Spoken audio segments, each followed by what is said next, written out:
In the headlines, residents seek help after bandits sack 8 Sokoto communities. Bauchi residents react to federal government's proposed computer-based SSCE test. APC wins 20 local government areas, PDP takes 3 in Rivers Council polls. And on the foreign scene, Africa's CDC, WHO unveil contentious plan to eliminate cholera. Hello, good evening, and welcome to News Update on Trust TV. My name is Dorcas Yakubuzala. We begin the news with security matters. Hundreds of residents in Shagari local government area of Sokoto State have been forced from their homes after bandits attacked and sacked 8 communities. The national and state emergency management agencies confirmed the displacement during a visit to an IDP camp in Shagari town. Community leaders say the attacks happened 3 days ago, affecting villages such as Tungarbarke, Lungu, Askedodo, Zango, and Ila. Many families are now sheltering in makeshift camps with little food or water. The victims are appealing for urgent government support and security to enable their safe return. Authorities say relief efforts are underway. Now, bandits in large numbers on Sunday blocked a rural road in Kaduna State, killing 1 resident and dispossessing several others of their belongings. A trader whose relative was among the victims confirmed the incident via WhatsApp messages. According to him, the attack happened along the Iatawa-Ringim Road in Giwa local government area, which borders Birnungwari local government area and Sabwa local government area of Katsina State. The assailants reportedly mounted a blockade on the road, robbed travelers of cash, motorcycles, and other valuables while firing sporadic gunshots to scare the victims. Meanwhile, the Kaduna State government, in collaboration with federal agencies, launched what it called the Kaduna Model, a holistic peace initiative aimed at addressing both the symptoms and root causes of insecurity. The pact involved direct engagement with notorious bandit leaders operating in areas like Birnungwari and Giwa. Now, away from security matters, mixed reactions have trailed the federal government's proposed introduction of computer-based testing for the senior school certificate examination in Nigerian secondary schools. Residents of Bauchi Metropolis expressed differing views amid concerns about the pace of technological advancement in the country. Trust TV's Adamu Imam completes the report. Some Nigerians have described the planned computer-based examination as a welcome development. However, they lamented the lack of adequate preparations by the federal government to ensure its effective implementation. If I may propose, there should be a sort of sample by the federal government in all the states. See the state of their preparedness in terms of these computer examinations, because there are some even in the cities, there are secondary schools that they don't have computers. How are they going to write without computers? It's actually a very good move in order to have a swift examination exercise. But the challenge I have with that is that we are very good in policy making in Nigeria, so as to say, but the implementation matters. What I would want the federal government to do, rather, is to actually get these facilities on ground, to train these young ones on how to operate this system in the first place, before introducing this particular means of examination. So many things that's happening, because sometimes you will see there is shortage of exam paper, like booklet, but bringing this is a good move, is another development of our country, because people will learn skill first of how to use computer. While experts note that education remains one of the most critical areas of human development, they stress the need for government at all levels to prioritize policies that address local challenges rather than focusing solely on competing with other nations. Adam Imam, Trust TV News, Bauchi. Now, in other news, the federal government on Saturday signed one-year performance contracts with paramilitary agencies, insisting that they should hit 100% goals with ongoing reforms. The agencies are the Nigeria Immigration Service, the Nigerian Correctional Service, the Nigeria Security and Civil Defense Corps, and the Federal Fire Service. The National Identity Management Commission, NIMC, now under the Ministry of Interior, signed the performance bond as well. Passports and visa reforms, prisons decongestion, reformation of inmates in line with global standards, protection of critical national assets and infrastructures, and firefighting reforms are major issues and challenges being addressed at the moment by the agencies in line with their respective mandates. The performance contracts were signed by Professor Abubakar Audi, Commandant General of the NSCDC, Sylvester Nwakuche, Controller General of Corrections, and Commandant General of Federal Fire Service, FFS, Samuel Adeyemi. The federal government has completed a comprehensive review of curricula across basic, secondary school, and technical education aimed at reducing overload and enhancing quality learning outcomes. Announcing the development on Sunday on behalf of the Minister of Education, Maruf Tunji Alausa, the Minister of State for Education, Professor Suwaibu Said Ahmed, said the review was conducted in collaboration with the Nigerian Educational Research and Development Council, UBEC, NSSEC, NBTE, and other key stakeholders. She explained that the new framework balances subject offerings with deeper, more practical learning. At the primary level, pupils in primary 1 to 3 will offer 9 to 10 subjects, while those in primary 4 to 6 will take 10 to 12. For junior secondary school, the range is 12 to 14 subjects. Senior secondary students will take 8 to 9, and technical schools will offer 9 to 11 subjects. Professor Ahmed stressed that the revised curricula are designed to reduce content overload, allow more time for learning, and ensure that education remains relevant to the realities of today's world. The Socio-Economic Rights and Accountability Project, SERAP, has urged the federal government to urgently reverse the new passport fees announced by the Nigeria Immigration Service.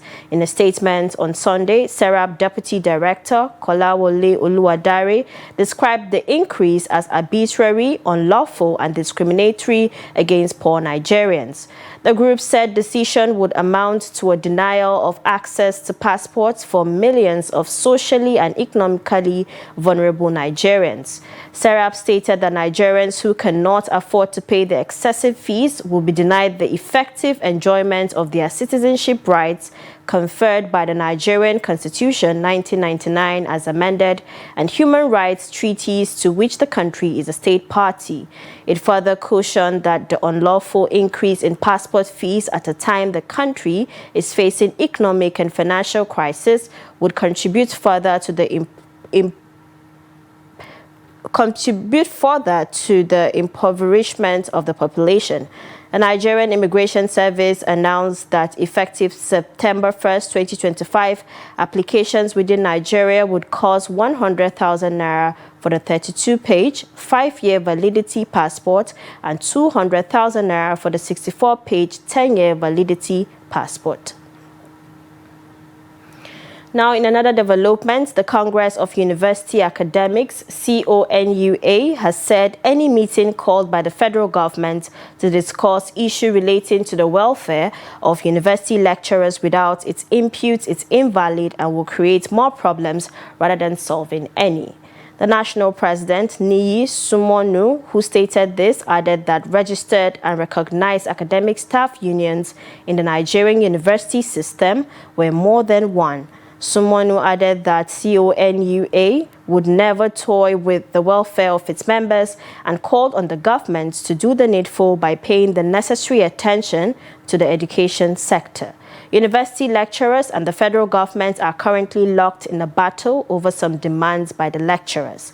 They are mostly welfare and provision of facilities that would aid the work of the university teachers.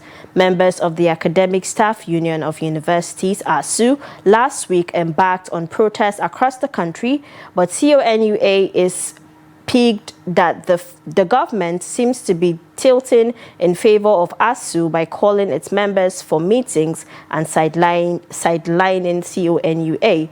Apart from ASU and CONUA, there is also the Medical and Dental Consultants Association of Nigeria, MDCAN, as another academic staff union in the Nigerian university system.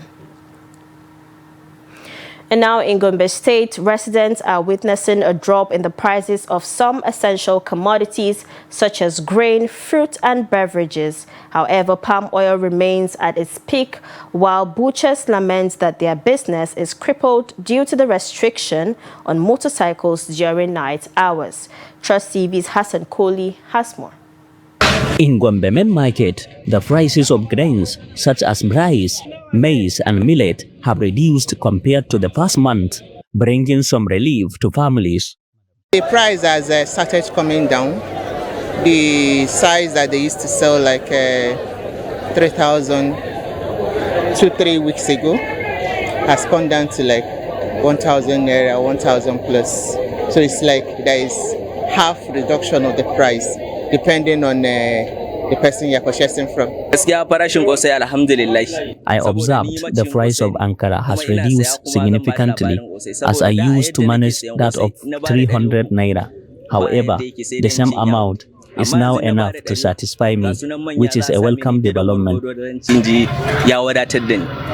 Palm oil traders say the price has remained unusually high, but however optimistic that it will start coming down in the coming months. Palm oil is going up because this time around everything is just shooting up. Jerrycan of red oil now is 67,000. The good oil is 67. While Turkey is 68, one jerrycan. Normally, if rain season comes, the palm oil normally go up that time because the tree will not produce as much as the time of heat. Butchers, on their part, say the motorcycle restriction at night is taking a heavy toll on their business. Amma kuma yanzu kasuwar tamu ta nama ta dan ja baya sakamakon wannan doka-dokan mashin. I used to sell suya of 50,000 naira daily in the last 2 months.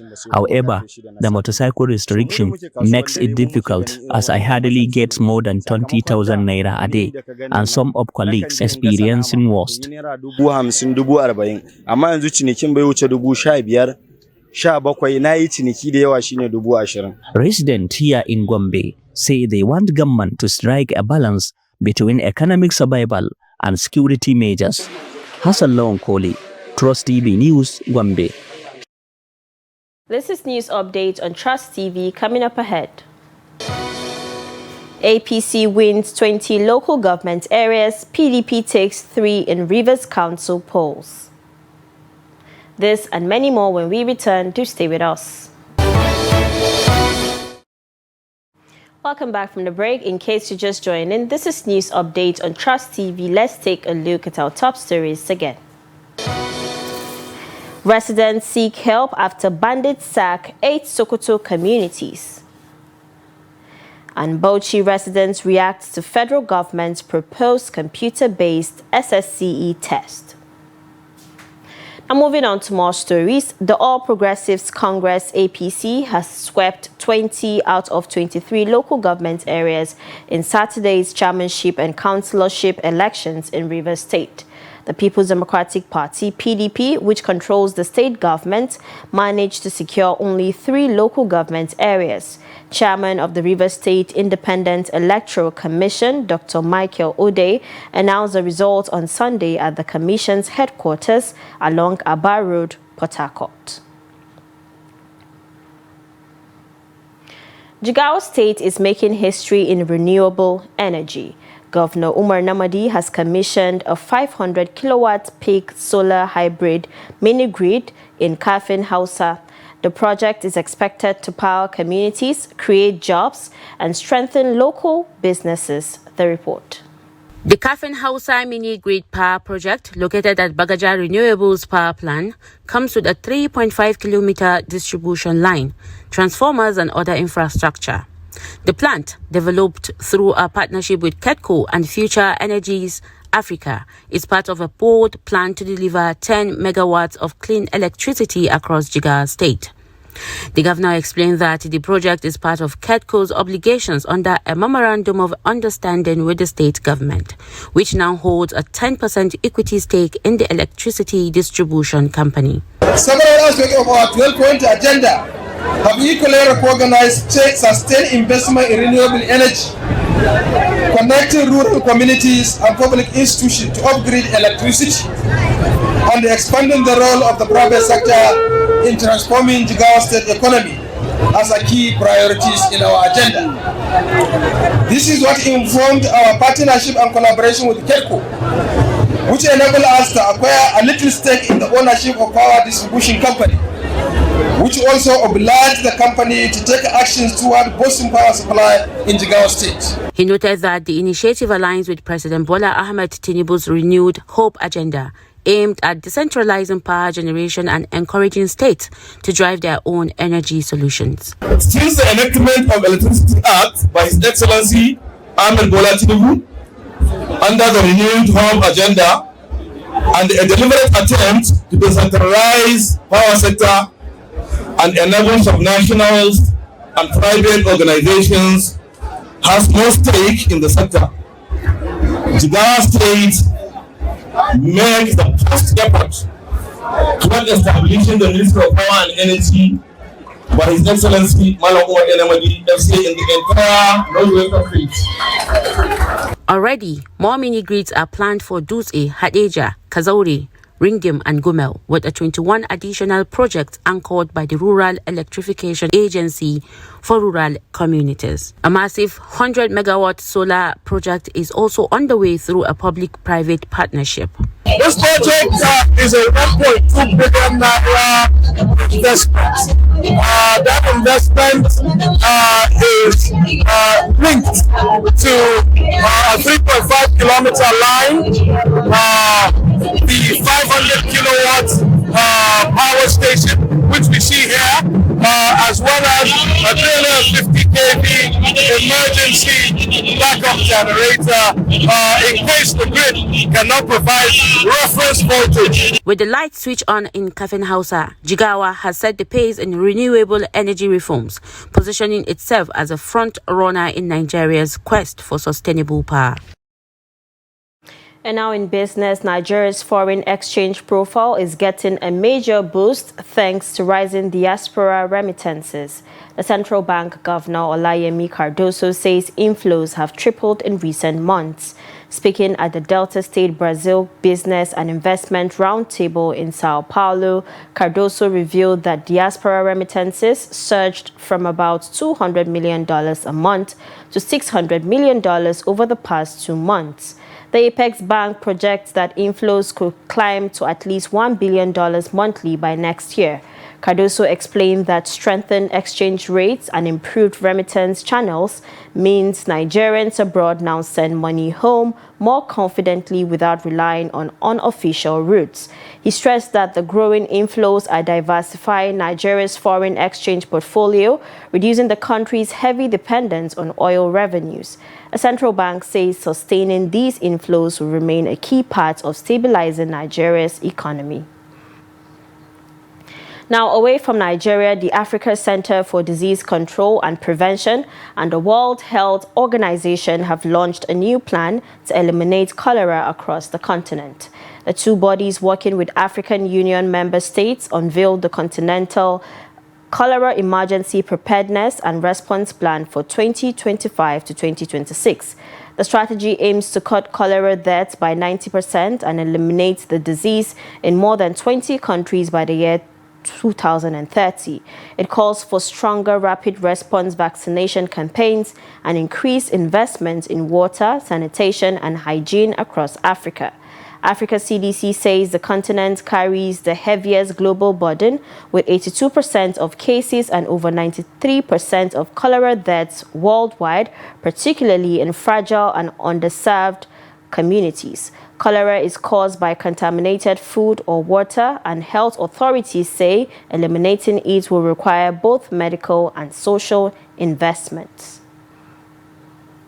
And now in sports, in women's football, Nigerian champions Bayelsa Queens have advanced to the semi-finals of the WAFU B Women's Champions League qualifiers, where they will face Burkina Faso's USFA. The Queens topped Group B with maximum points, winning all 3 of their matches. They scored 9 goals and conceded just 2 against Police Ladies of Ghana, ASCO of Togo, and Samnelli FC of Benin Republic. Their opponents, USFA, finished second in Group A with 3 points.